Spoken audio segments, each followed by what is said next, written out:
నమస్తే. శ్రీ గురుభ్యో నమః. శ్రీమాత్రే నమః. శ్రీమాత శ్రీ మహారాజ్ఞి శ్రీమత్ సింహాసనేశ్వరి చిదగ్నికుండ సంభూత దేవకార్య సముద్యత ఆదిత్యాయ చ సోమాయ మంగళాయ బుధాయ గురు శుక్ర శనిభ్యే రాహవే కేతవే నమః. ఫిబ్రవరి మాసంలో రెండవ పక్షానికి గోచార ఫలితాలు ఎలా ఉన్నాయని చూడడానికి ముందుగా అసలు గోచారంలో మారేటువంటి గ్రహాలు ఏంటో చూద్దాం. మనకి రెండవ పక్షంలో మారుతున్నటువంటి వాటిలో ముందుగా మిథునంలో అయితే యథావిధిగా గురుడు ఉంటాడు, కుంభంలో రాహు, సింహంలో కేతువు, మీనంలో శని. వీటితో పాటుగా మనకు 15వ తారీఖు తర్వాత అంటే మనకు మారేది ముఖ్యంగా రవి మారుతున్నాడు. ఈ రవి కుంభరాశిలోకి రాహుతో పాడుతున్నాడు. అలాగే కుజుడు కూడా 23వ తారీఖు చివరిలోనే మాసాంతంలో కుజుడు కూడా కుంభరాశిలోకి మారడం అనేది కనిపిస్తుంది. ఇలా ఈ గ్రహాలు ఇలా ఉపస్థితి అయినప్పుడు మరి 12 రాశుల వారికి ఈ 15 రోజులు అంటే చివరి పక్షంలో ఎలా ఉంటుందో చూద్దాం.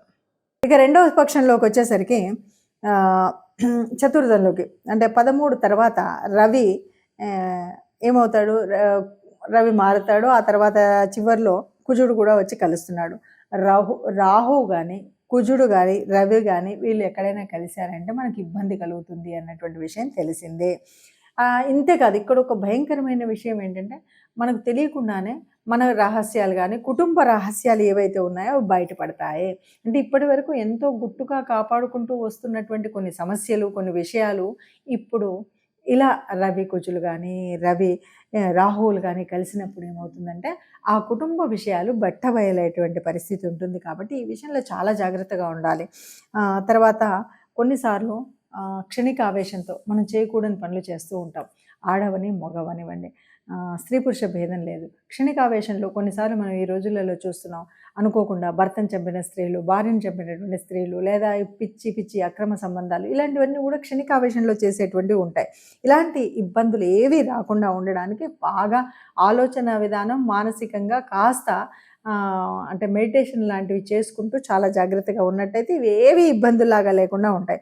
ఇక ఉద్యోగంలో కానీ రెండవ పక్షంలో అంతా కూడా కొంచెం ఇబ్బందులు అయితే ఉద్యోగ విషయం దగ్గర కానీ లేదు చదువులో కానీ ఇలాంటివి కొన్ని ఇబ్బందులు ఉంటాయి. కాబట్టి ఈ ఇబ్బందులు ఇవి ఏవి రాకుండా చేయాల్సినటువంటి స్తోత్రం కానీ చేయాల్సిన ఆరాధన కానీ ఏదైనా ఉందా అంటే ఆదిత్య హృదయం చదువుకోవడం, సూర్య ఆరాధన చేయడం. ఇది మొదటి పక్షమా రెండవ పక్షమా ఆలోచించకుండా రెండు పక్షాల్లో ఈ పని చేసినట్టయితే మొదటి పక్షంలో బాగుంటే ఇంకా మంచి జరుగుతుంది. రెండవ పక్షంలో అనుకూలంగా లేదు కాబట్టి ఆ అననుకూలతను తగ్గిస్తుంది. అందువల్ల రెండు పక్షాల్లో కూడా సూర్య ఆరాధన చేయడం అనేటువంటిది మర్చిపోకుండా చేయవలసినటువంటి విధి. ప్రస్తుతం ఇప్పుడు మనం చూస్తున్నటువంటి గోచారం ఇది ఫలితాలు అని మనం చెప్పడానికి ముందుగా ఒక మాట చెప్పాలి. ఎప్పుడైనా సరే ప్రతిరోజు నిత్యం గ్రహాల మార్పు అనేది జరుగుతూనే ఉంటుంది. సరే, కొన్ని గ్రహాలు ఒక నెల పట్టొచ్చు, కొన్ని 30 రోజులు, కొన్ని 45 రోజులు, ఇలా మనకు తెలుసు. గ్రహాలు మారుతున్నప్పుడు తప్పనిసరిగా ఆ గ్రహ ప్రభావం అనేది మన మీద పడడం అనేది సహజం. జన్మకుండల్లో ఉన్నటువంటి జాతకాల్లో ఎలా ఉన్నా ఈ గ్రహాలు మారినప్పుడు దాని యొక్క ప్రభావం తప్పకుండా మన మీద ఉంటుంది. కాబట్టి మనం ఎందుకు ఈ 10 రోజులకి, వారానికి, వారం ఎందుకు చూసుకోవాలి? ఈ గ్రహస్థితి, ఈ గోచారం వల్ల వచ్చేదేంటి అన్నది ఆలోచిస్తే కనుక తప్పనిసరిగా మనకు రాబోయే ప్రమాదాలే కాదు, లాభాలే కాదు, మన అసలు మానసిక స్థితి ఎలా ఉంటుంది, దీనికి ఎందుకు మనం ఏదైనా ఒడిదుడుకులు ఉన్నప్పుడు ఏం చెయ్యొచ్చు, ఏ రకమైనటువంటి పరిహారాలు చేసుకోవచ్చు అనేటువంటి విషయం తెలియాలి. కాబట్టి తప్పనిసరిగా గ్రహస్థితిని చూసుకోవాలి. ఇది మొట్టమొదటి విషయం. సరే, అలా అన్నప్పుడు మరి ఈ గ్రహస్థితిలో కొన్ని అంటే మీరు చెప్పారండి, లేదంటే ఇంకెవరు చెప్పినా కూడా మేము చూసినప్పుడు ఒక 15% లేదంటే 30% వరకే మాకు అనిపించింది అనేవాళ్ళు కూడా కొంతమంది ఉన్నారు. ఎందుకంటే గోచార రీత్యా చూసినప్పుడు దాదాపుగా కోటానుకోట్ల మంది ఉంటారు, అందులో ఉంటాయి. ఆ ప్రభావాన్ని బట్టి జన్మజాతకంలో ఉన్నటువంటి గ్రహస్థితిని బట్టి కూడా ఆ గ్రహాల యొక్క స్థితి, యుతి, దృష్టి ఇవన్నీ ఉంటాయి. కాబట్టి వాటిని బట్టి కూడా కొంత ఉంటుంది. ఈ గోచార రీత్యా జరిగేది ఏంటంటే ఇప్పుడు కుజుడు ఇలా ఉన్నాడు, కుజుడు జన్మంలో ఉన్నాడు కాబట్టి ఈ ఈ రకమైన ప్రమాదాలు జరగవచ్చు. కాబట్టి ప్రమాదాలు, రక్తము స్థితో ఇవి మనకు కనబడతాయి. కాబట్టి జాగ్రత్తగా ఉండమని చెప్పడం కోసమే చెప్పేటువంటి పరిస్థితి. కాబట్టి అలాంటివి ఏమీ లేకుండా ఉండడం కోసం సరే ఏ గ్రహానికి ఏ రకమైన దానం చేయాలి, ఏ రకమైన ఆలయానికి వెళ్ళాలి అనేది మనం తెలుసుకోవడం కోసం చేసేటువంటి ప్రయత్నం. ఇది అవసరమా అనవసరమా అనేటువంటి స్థితిలో ఉన్నవాళ్ళు చూడకపోయినా పర్వాలేదు. కానీ నిజానికి మనకి గ్రహాల ప్రభావం మన మీద పడుతుంది. మనం చేసేటువంటి పుణ్యం, మనం చేసేటువంటి దానం మనకు ఆ ఫలితాన్ని ఇస్తుంది అని నమ్మినటువంటి వాళ్ళు తప్పనిసరిగా మనం చూసుకునేటువంటి జాతకాలని కానీ, గోచారం యొక్క ఫలితాలను కానీ తప్పకుండా తెలుసుకోవాలి. దానివల్ల ఉపయోగం ఉందా అంటే ఉంటుంది. ఎలా ఉంటుంది అంటే ఇంతవరకు మనం ఎదురు చూస్తున్నటువంటి ఎన్నో రకాల ప్రయాణాలు ఉండొచ్చు, ఎన్నో రకాల విదేశీ యానం కోసం ఎదురు చూస్తూ ఉండొచ్చు. మరి 12లో ఉన్నటువంటి గ్రహ సంచారం అంతా కూడా దానికి అనుకూలంగా ఉన్నది. ఆ సంగతి తెలియక మనం ఇప్పుడు ప్రయత్నం చేయకపోతే ఆ అవకాశం కోల్పోయేటువంటి పరిస్థితి ఉంటుంది. అలాగే కొన్ని ప్రమాదాలు పొంచి ఉన్నప్పుడు కాస్త జాగ్రత్తగా ఉంటే ఆ ప్రమాదాల నుండి తప్పుకునేటువంటి అవకాశం ఉంటుంది. అందుకని మంచికైనా చెడుకైనా గ్రహస్థితి అనేది మనకు తెలియాలి కాబట్టి తప్పనిసరిగా గోచారరీత్యా ఉండాలి.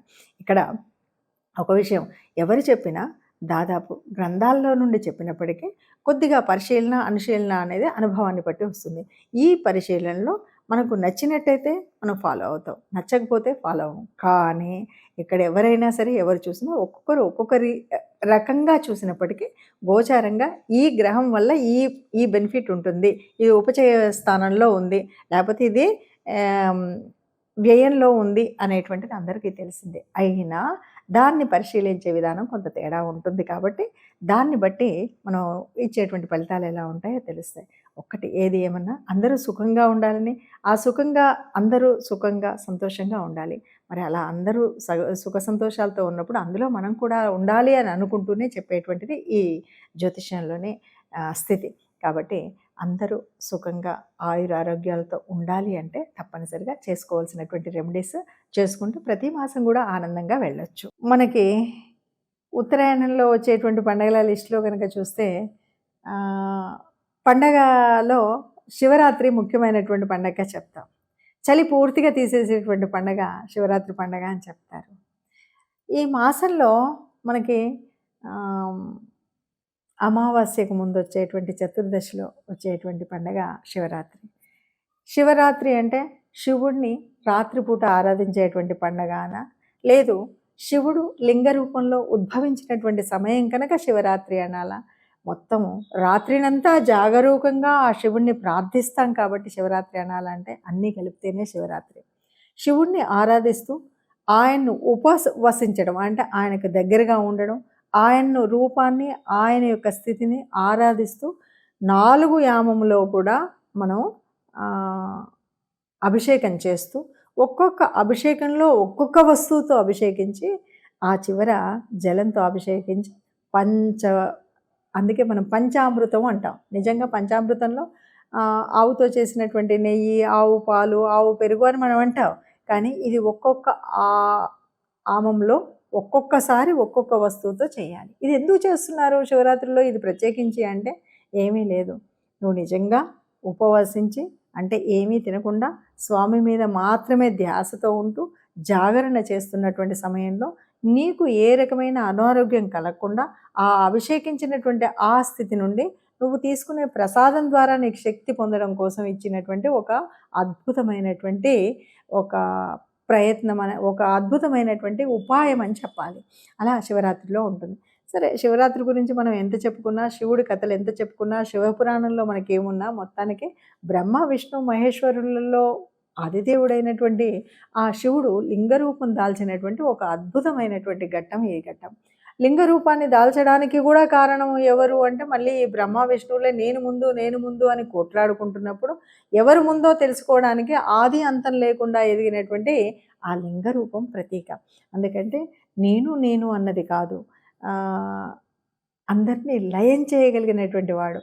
మరి శివుడి గురించి ఎన్ని కథలు ఎంత చెప్పినా కూడా ఏవైనా చెప్పుకోవచ్చు. శివపురాణాన్ని అందులో ఉన్న శివభక్తుల కథలు ఒక్కొక్కటిగా చెప్పుకున్నా శివుడు పాపం బోలాశంకరుడు.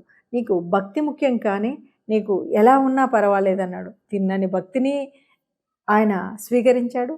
అలాగే అద్భుతమైనటువంటి 3 పూటల స్నానం చేసి సంధ్యావందనాలు చేసేటువంటి పూజని స్వీకరించాడు. ఆఖరికి శ్రీకాళహస్తిలో ఉన్నటువంటి పాము, సాలెపురుగు లాంటి వాటి యొక్క ప్రేమను కూడా, వాళ్ళ యొక్క భక్తిని కూడా స్వీకరించగలిగినటువంటి వాడు శివుడు. అంతెందుకు, శివుడు అంటేనే బోలాశంకరుడు అన్నాం, గరులకంఠుడు అన్నాం. ఎవరు ఏది అడిగితే అది ఇచ్చింది కాకుండా ఈ విశ్వం అంతా కూడా నాశనం అవ్వకుండా ఉండడం కోసం ఆ సంద్రంలో నుండి వచ్చిన ఆలాహలాన్ని కంఠంలో కట్టి పెట్టగలిగినటువంటి శక్తి ఉన్నటువంటి వాడు, తన బిడ్డలందరూ సుఖంగా ఉండాలి అన్నటువంటి వాడు. అంతేకాదు తన భార్యకు సగభాగాన్ని ఇచ్చినటువంటి అర్ధనారీశ్వరుడు బోలాశంకరుడు. ఏ రాక్షసుడైనా ఎవరైనా ఎప్పుడు ఏది అడిగినా వాళ్ళకి వరం తపస్సు చేశాడంటే వరం ఇచ్చినటువంటి శంకరుడు బోలాశంకరుడు. మరి అలాంటి శంకర తత్వాన్ని తెలుసుకోవడం కోసం, శివ తత్వాన్ని తెలుసుకోవడం, శివ పూజ ఎలా ఉంటుంది అంటే ఆ లింగాకారంలో ఉన్నటువంటి నేను ఏ ఆకారము నాకు లేదు, ఆది అంతం నాకు లేదు, అయినా సర్వాంతర్యామినైనటువంటి నన్ను మీరు ఎక్కడ ఆరాధిస్తే అక్కడ మీకు ప్రేమను కురిపిస్తాను మీకు అని ఆయన కృపను అందించినటువంటి పండగ శివరాత్రి. మరి ఆ శివరాత్రిని చక్కగా మనస వాచ కర్మణ మనం మన పద్ధతిలో చేసుకుంటూ మన సంస్కృతిని సంస్కారాన్ని కాపాడుకుందాం. ఈ మధ్య కొందరు అడిగినటువంటి ప్రశ్నలకు నాకు చాలా వింతైనటువంటి ఆలోచన వచ్చింది. ఎందుకంటే మనం పెళ్ళిళ్ళు అనగానే ఎవరైనా పిలిస్తే పెళ్ళిళ్ళకి వెళ్ళినప్పుడు తప్పనిసరిగా వాళ్ళ కార్డు వచ్చింది మొదలు మన ఆలోచన విధానం మారుతుంది. ఎట్లా ఉంటుంది అంటే ఆ రోజు ఎలా వెళ్ళాలి, ఏ చీర కట్టుకోవాలి, ఏ సొమ్ములు వేసుకోవాలి, ఎవరితో వెళ్ళాలి, ఎప్పుడు వెళ్ళాలి, ఎప్పుడు రావాలి, ఇంత ప్రణాళిక ఉంటుంది. ఇన్ని ప్రణాళికలు ఉన్నప్పుడు ఒక్క విషయాన్ని మర్చిపోతున్నాం. మన ధర్మంలో చెప్పింది ఏంటంటే సుఖం కంటే కష్టానికి తప్పనిసరిగా వెళ్ళాలి. అదేవిధంగా వాళ్ళకి కష్టం వచ్చినప్పుడు పొరపాటున మనం అనుకున్నటువంటి శుభకార్యం కాకుండా ఒక అశుభం జరిగింది, వాళ్ళ ఇంట్లో ఒక చావైంది. ఈరోజు వెళ్ళాలంటే అమ్మో ఈరోజు మంగళవారం, ఈరోజు శుక్రవారం, అసలే మొగుడు చచ్చిపోయాడు, ఇలాంటి ఆలోచనతో చాలామంది విషయాలు నేను ఈ మధ్యకాలంలో అడిగే ప్రశ్నలు కూడా ఇలాగ ఉన్నాయి.